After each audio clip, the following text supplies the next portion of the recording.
I've made a lot of phone calls in my life. Calls that moved millions of dollars. Calls that ended careers I'll never talk about. But the second call I made on the night of October 3rd, 4 words long, was the only one that ever felt like pulling a trigger. The first call was to 911. The second call was to a man I hadn't spoken to in 6 years. Activate our plan. I need you to understand something before I tell you what happened in that kitchen. I am not a violent man. I have never raised my voice at my daughter, never so much as flicked a bug off my arm in anger. For 35 years I've built a life out of patience, the kind of patience that turns a broke insurance adjuster from Macon into a man who quietly manages other people's disasters for a living. I don't chase attention.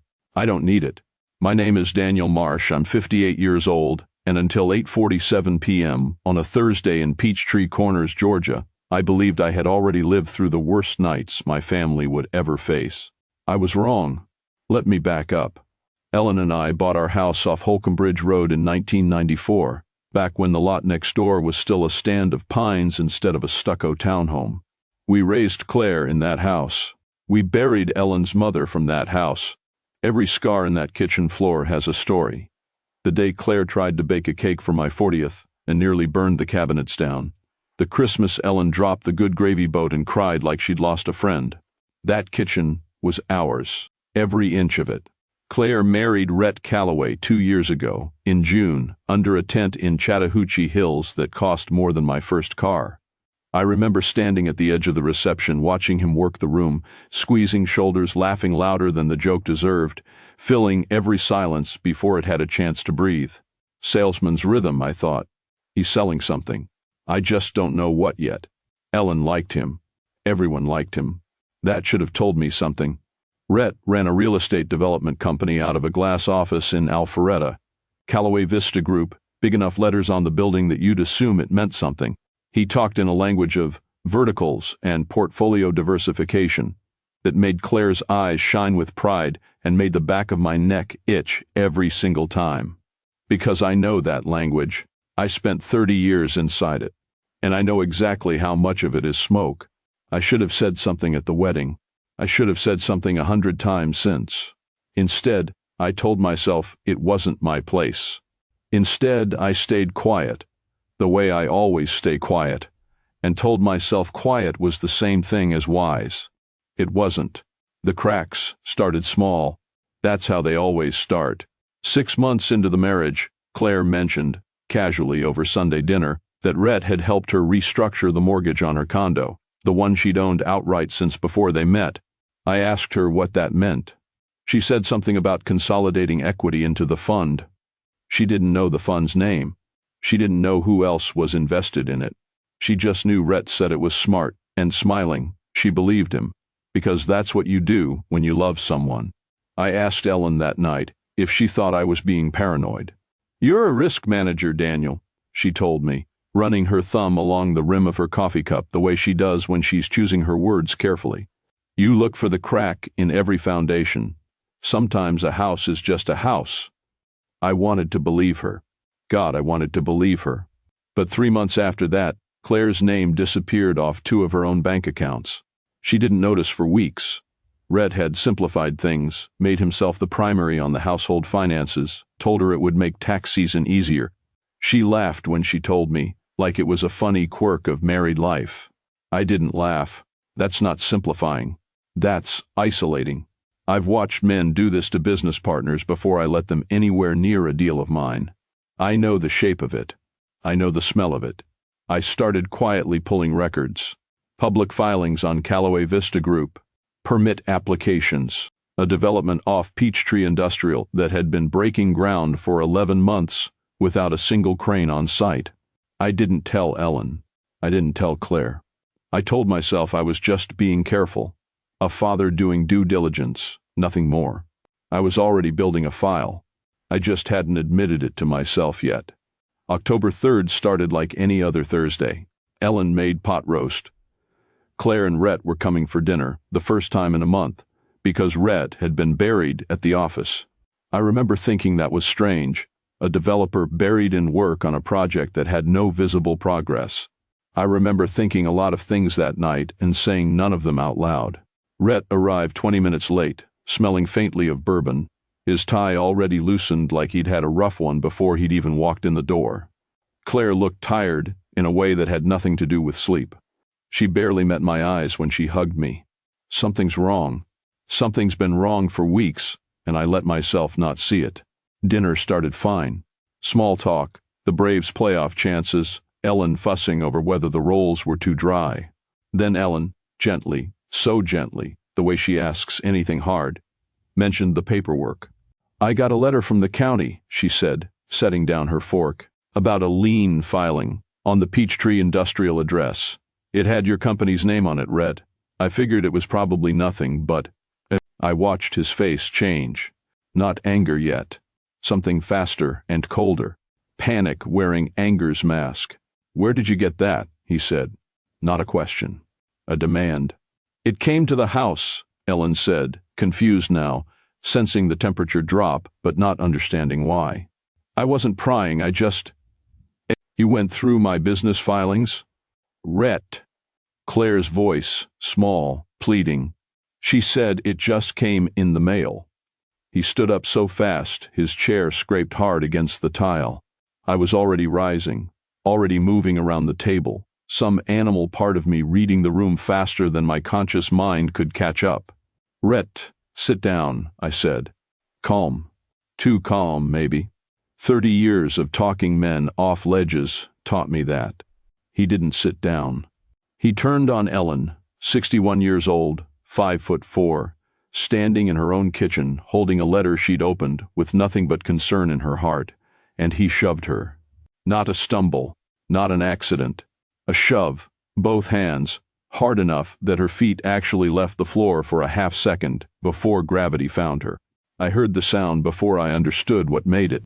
Her head against the granite corner of the island. A sound like a dropped melon. A sound I will hear for the rest of my life every time I close my eyes. Ellen went down. Didn't cry out. Didn't move. Oh God. Oh God, no. Not her. Not my Ellen. Claire screamed. I dropped to my knees beside my wife, blood already threading through her silver hair, her eyes open but unfocused, and behind me, while my wife lay bleeding on the kitchen floor. Rhett laughed. A short, disbelieving bark of a laugh. The kind you make when something is absurd, inconvenient, embarrassing. Like Ellen falling was a scheduling conflict. Like the woman who raised his wife was a spilled drink he'd have to clean up before the stain set. I have replayed that laugh 10,000 times since. I will replay it 10,000 more. That laugh told me everything. Not the shove. The shove could almost be an accident born of rage and panic. But the laugh was the truth of him. I called 911 with Ellen's blood on my hands, my voice steadier than I had any right to expect, giving the dispatcher our address in the same calm tone I'd used to order coffee. Claire was sobbing, trying to press a dish towel to her mother's scalp, screaming at Rhett to do something, anything, and Rhett stood frozen by the counter, sobering up in real time, watching his whole life tilt sideways. The paramedics arrived in 11 minutes. I know because I counted every one of them, kneeling on that floor, holding my wife's hand, watching her eyes struggle to find mine. They loaded her into the ambulance. Claire rode with her. I told Rhett I'd follow in my truck. I didn't get in my truck right away. I stood alone in my driveway, under a sky just beginning to spit a cold October rain, and I took out my phone. I scrolled past the missed calls, past the messages from Claire asking where I was, until I found a number I hadn't dialed in 6 years. A number that belonged to a man who used to do for the ugliest side of the financial world exactly what I do for the legitimate side of it. Except he never learned how to stay quiet about it. And I had once, a long time ago, made sure he stayed out of a courtroom he absolutely deserved to sit in. He owed me. He'd always known he owed me. The line picked up on the second ring. "Daniel," he said, surprised. "It's been a long time." I watched the rain start to fall harder over my quiet street, over my empty house, over the blood I hadn't yet had the chance to clean off my hands. "I need you to activate our plan," I said. 4 words. I hung up before he could ask what plan I meant, because the truth is, Until that exact moment, standing in my driveway with my wife's blood drying on my knuckles, there had been no plan. Not really. Just 18 months of quiet research I'd told myself was nothing. Just instinct, patience, and the particular, terrible calm of a man who has finally stopped waiting to be wrong. There was a plan now. And 48 hours later, Rhett Calloway would understand exactly what it meant to make an enemy out of the quietest man in the room. Gwinnett Medical kept Ellen overnight for observation. A concussion, the ER doctor said. Mild bleeding beneath the scalp. No skull fracture. She'd been lucky, in the way that word gets used when something terrible could have been so much worse. I sat in a vinyl chair beside her bed until 3 a.m, watching the monitor trace her heartbeat in soft green light, and I did not sleep. Lucky. My wife is lying in a hospital bed with 11 stitches because a grown man threw her into a countertop, and the word the doctor uses is lucky. Claire didn't come to the hospital that night. She called twice, sobbing, apologizing, saying Rhett was in shock, that he'd never done anything like this before, that they needed to talk about what really happened before anyone jumped to conclusions. I listened to my daughter defend the man who'd put her mother in a hospital bed, and something in my chest went very still and very cold. She believes him. God help me, she actually believes him. I didn't argue with her. Not that night. I've negotiated enough deals to know that a person cornered too early digs in deeper. So I just said, "Take care of yourself, sweetheart," and hung up and sat back down beside my wife, and let the quiet do what quiet does best. It let me think. Ellen came home 2 days later with a soft brace around her neck and a headache that wouldn't quit. The bruising along her hairline had gone a deep, sickening purple. Claire visited that Sunday, alone thankfully, and the two of them sat in the living room while I stood in the kitchen doorway close enough to hear. "He's not a monster, Mom," Claire said, her voice cracking. "He's under so much pressure right now. The Peachtree Project, investors calling constantly," he snapped. He would never normally cop." "Claire," Ellen's voice was quiet, but it had an edge in it I'd only heard a handful of times in 35 years of marriage. He laughed. While I was bleeding on my own kitchen floor, he laughed. People don't laugh at accidents they feel guilty about. Claire had no answer for that. She just cried, and Ellen held her, and I stood in the doorway with my fists clenched at my sides, memorizing the sound of my daughter's grief and turning it into fuel. This is the moment, not the shove. This, right here, is the moment I stop being a man who waits. The number I'd called from my driveway belonged to Perry Wexler. Perry and I met in 2003 when I was still doing forensic risk assessments for a regional bank consortium, and he was a hungry young analyst who'd gotten a little too creative shorting a client's stock using information he wasn't supposed to have. I found the trail. I could have ended his career with one phone call to the SEC. Instead, I sat him down, showed him exactly how thin the ice was under his feet, and told him I'd bury the file if he walked away clean and never touched insider information again. He walked away, reinvented himself as a forensic accountant specializing in exactly the kind of thing men like Rhett Calloway pray nobody ever looks at too closely. He owed me a debt he'd been waiting 6 years to repay. We met at a diner off Jimmy Carter Boulevard, the kind of place with cracked vinyl booths and bottomless coffee, far enough from Alpharetta that nobody we knew would recognize us. "You said 18 months, Perry said, sliding a folder across the table. "You've been sitting on this for 1.5 years, and you're only calling me now?" I didn't have a reason to move. Now I do. He opened the folder. Inside were printouts I recognized. County filings, LLC registrations, permit applications I'd pulled myself over months of quiet, careful digging, back when I told myself I was just being a cautious father. "You already had most of this," Perry said, flipping through it. "What you didn't have is this." He slid a single page across the table. A wire transfer log. 3 names on it I didn't recognize. New names. New questions. What is this, and why does my stomach already know it's bad? "Calloway's been moving investor capital out of the Peachtree Industrial Project and into a second unregistered entity," Perry said. "Different bank, different name, Cobalt Ridge Holdings. No public filing anywhere. I only found it because the wire routing numbers matched a shell account I've been tracking for a different client. Completely unrelated case. Small world. What's Cobalt Ridge? That, Perry said, is the part I haven't figured out yet. But whatever it is, your son-in-law has been quietly draining nearly $400,000 out of his own investors' project and moving it somewhere his own partners don't know about. I sat back in the booth, the vinyl creaking under me, my coffee going cold in front of me. $400,000. Where does a man hide $400,000 from his own business partner? And more importantly, does Claire's name appear anywhere on those transfers? Find out what Cobalt Ridge is, I told him. And find out fast. 2 weeks passed. George's October gave way to a gray, damp November. The pines around our house dripping with a cold that finally felt like fall. Ellen's bruising faded to a sickly yellow-green. Claire called less. When she did call, her voice had a flatness to it that worried me more than the crying had.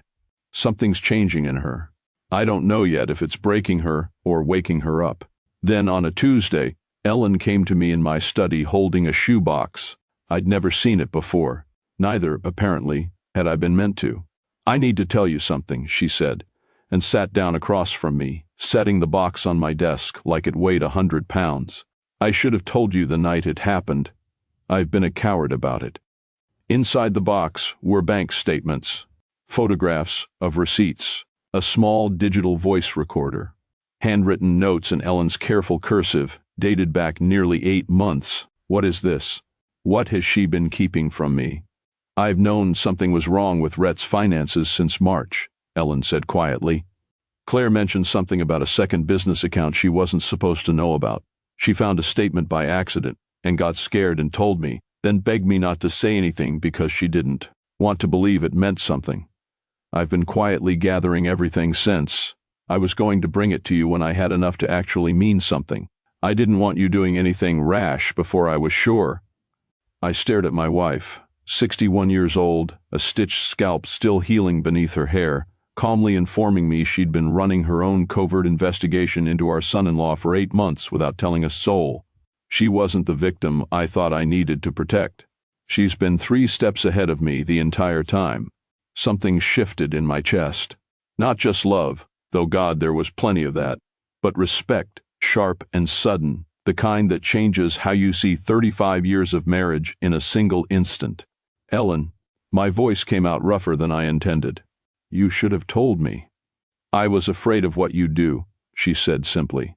I know you, Daniel. I know what's under all that quiet. I was trying to protect Claire from watching her father tear her husband apart before we knew the whole truth. She wasn't wrong to be afraid of that. She's never been wrong about me, not once in 35 years. I opened the voice recorder, pressed play. Claire's voice, months younger, months more frightened, describing a late-night argument she'd overheard. Read on the phone with someone, voice low and urgent, saying words like, "If Marcus finds out about Cobalt Ridge, we're both finished." Marcus. There it is. There's the second name. Who is Marcus, and what does he know that could finish them both? Perry called 4 days later, his voice tight in a way I'd never heard from him. I found your Marcus, he said. Marcus Devane. He's Rhett's business partner. Co-signed the original Peachtree Industrial Development loan. Real money, real reputation in Atlanta commercial real estate. And based on everything I'm seeing, Devane has no idea his own partner has been quietly siphoning capital into an account with his name nowhere on it. So tell him. I can't just call the man out of nowhere, Daniel. I need a reason to be in front of him that doesn't blow back on you or make this look like a personal vendetta. A pause. But there's something else, something bigger. Bigger than $400,000 in stolen investor capital? What could possibly be bigger than that? Cobalt Ridge Holdings isn't just a shell account, Perry said. I ran the registered agent information back further than the state database usually lets me see, called in a favor with a title clerk in Fulton County. Cobalt Ridge was formed 6 years ago, before Rhett ever met your daughter. The room went very quiet. 6 years ago, I repeated slowly. There's a second name on the original formation documents, Perry said. Buried, scrubbed from the current filings, but it's there in the historical record. I need another day to confirm it before I say the name out loud, because if I'm right, Daniel, this isn't just financial fraud anymore. This changes everything about who you're actually dealing with. 6 years. That's before Rhett ever set foot in this family. Before the wedding tent in Chattahoochee Hills. Before any of us knew his name. Who is Rhett Calloway, really? And how much of what my daughter married was ever true to begin with? I sat alone in my study long after I hung up the phone, Ellen's shoebox of quiet courage open on the desk in front of me, Perry's unfinished sentence echoing in the dark. For the first time since that night in the kitchen, I understood something with total clarity. I hadn't been the one building a plan in the shadows this whole time. I'd been walking into the middle of someone else's. Perry called back at 6:14 the next morning. I know the exact time because I was already awake, sitting in the dark of my kitchen, the same granite corner still faintly, permanently stained if you knew where to look, waiting for my phone to ring. The second name on the Cobalt Ridge formation documents, Perry said. No greeting, no warm-up. It's Marcus Devane.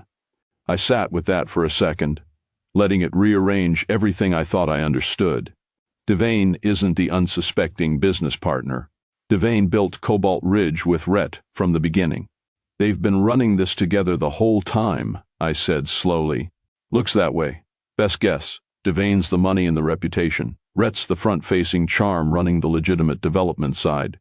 Cobalt Ridge is where they've been quietly parking skimmed investor capital for years, long before your daughter ever entered the picture. The Peachtree Industrial Project isn't struggling because of bad luck, Daniel. It's struggling because it was never meant to finish. It's a bleed. A bleed. My daughter married into a machine built to drain other people's money. And none of us saw it because he was so good at laughing at the right moments and squeezing the right shoulders. So why the panic the night of the dinner? I said. Why would Ellen mentioning a lien filing send him into that kind of rage? Perry exhaled slowly.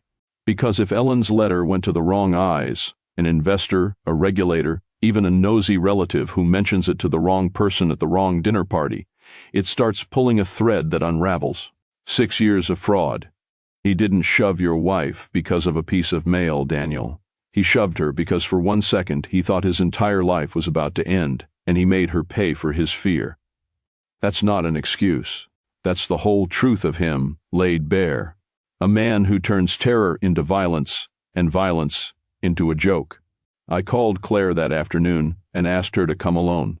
She sat across from me at the kitchen table, that kitchen, arms wrapped around herself like she already knew whatever I was about to say would cost her something she couldn't get back.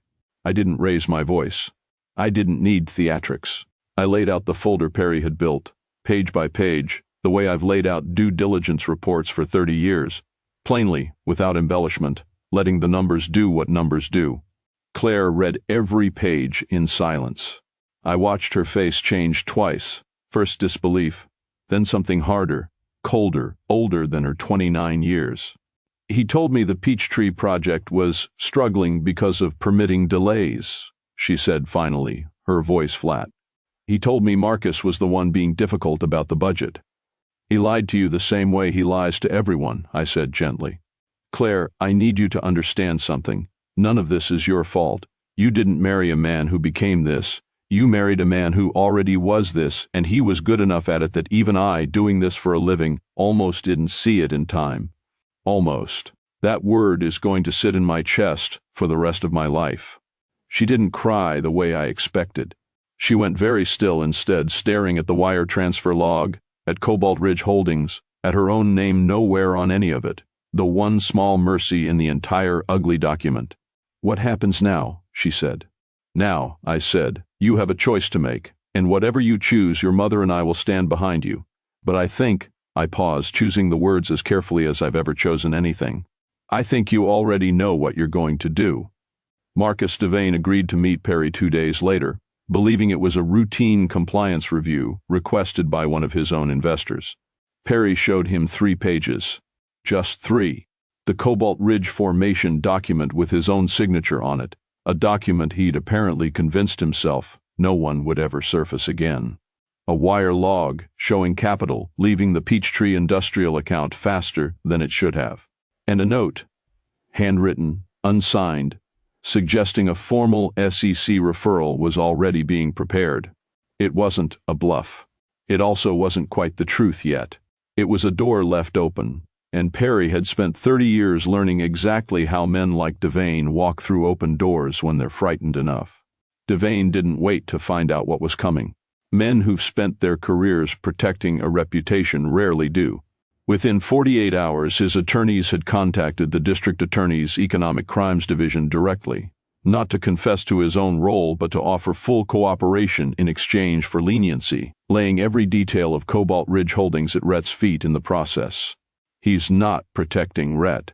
He was never going to protect Rhett. Men like that only ever protect themselves. And that, in the end, is exactly what breaks the whole thing open.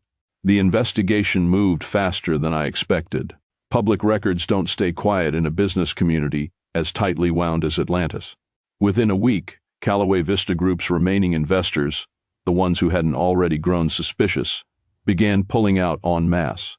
The Peachtree Industrial Project, already a skeleton of scaffolding and unfinished framing, was formally halted by county order.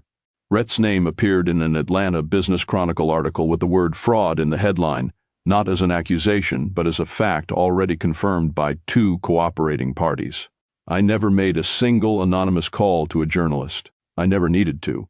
I'd simply stopped protecting him from the consequences of his own choices, the same thing I told him quietly, the one time he confronted me. That confrontation happened on a Sunday, 3 weeks after the dinner that started everything. Rhett showed up at my house unannounced, hollow-eyed, unshaven, nothing left of the man who used to fill every silence with practiced charm. "You did this," he said, standing in my driveway, the same driveway where I'd made that 4-word phone call in the rain. "You destroyed everything I built." "No," I said, and I meant it with everything I had. "You did that.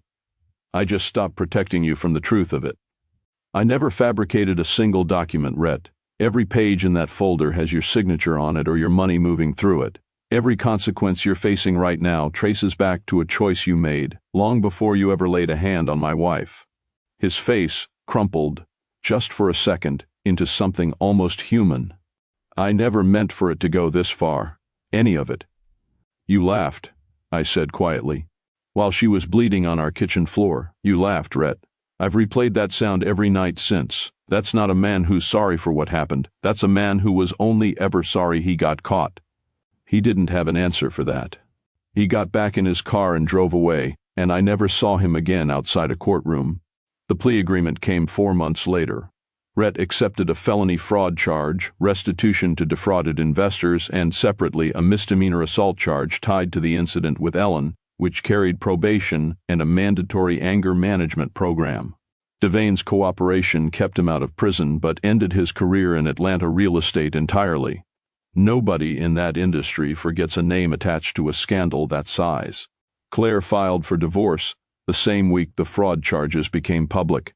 She didn't need me to push her toward it. By then she'd already made her own peace with the truth, slower than I would have liked, but hers, fully hers, arrived at on her own terms. She kept the condo. She kept her name. She started, 6 months later, an independent property consulting practice built entirely on the due diligence instincts she'd absorbed, without ever quite realizing it, from watching her father work in careful silence for her whole life. Ellen healed slower than the doctors predicted, but she healed. The headaches faded by spring. The scar along her hairline is barely visible now.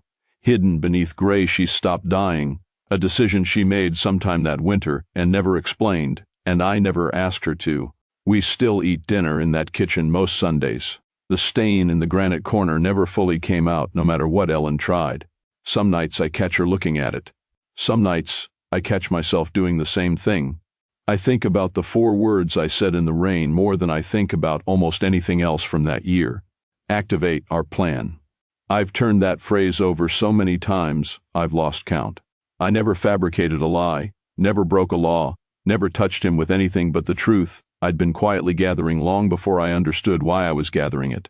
Every consequence Rhett faced, he built for himself, one choice at a time, long before he ever shoved my wife into that counter.